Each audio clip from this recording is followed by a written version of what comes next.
life and to warm, welcoming people.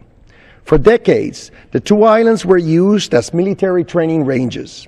The U.S. citizens living in Vieques and Culebra were required to make tremendous sacrifices to ensure the readiness of our armed forces and to enhance our national defense. Although Vieques and Culebra are no longer used for training purposes, both islands bear the scars of their past. Some of those scars are easy to see, like the impact of bombing on the once pristine landscape, or like the threat that unexploded bombs in the ground and surrounding waters currently pose to the safety of residents and visitors. Other scars might be more difficult to discern, like the effect that bombing-related contamination may have had on public health, particularly in Vieques. The Department of Defense is currently conducting decontamination operations in both Vieques and Culebra. The cleanup of Vieques is being conducted by the Navy, while the cleanup of Culebra is being carried out by the Corps of Engineers.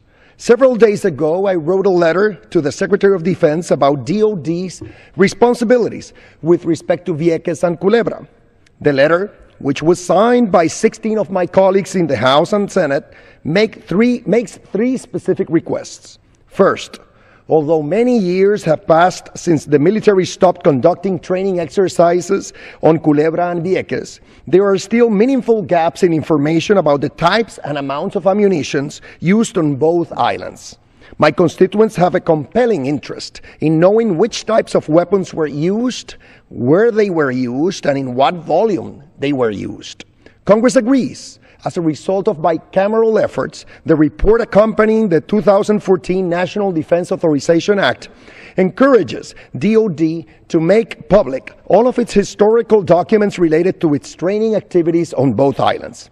Our letter to the Secretary requests an update about how DOD intends to implement this congressional language and strongly urges DOD to collect, organize, and publish the relevant documents on the Internet in a single location. Second, the report accompanying the 2014 Defense Appropriations Act encourages DOD to accelerate cleanup efforts on Vieques. Therefore, my colleagues and I also urge the Secretary of Defense to implement this congressional guidance by allocating the funding necessary to complete the cleanup of Vieques as rapidly as possible. Finally, the letter reminds the Secretary that there is a serious public safety threat in Culebra that requires resolution.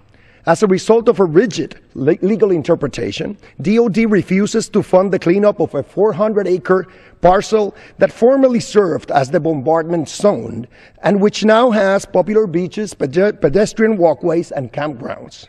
This is unacceptable.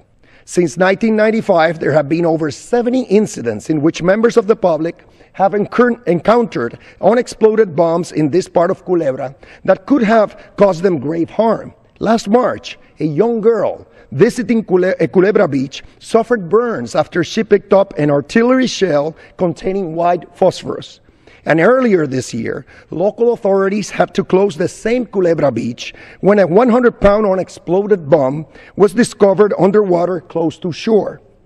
I have filed multiple bills to require DOD to fund the cleanup of this parcel and to remove this public safety threat, but DOD has opposed my efforts. The letter urges DOD to reconsider its position in this matter.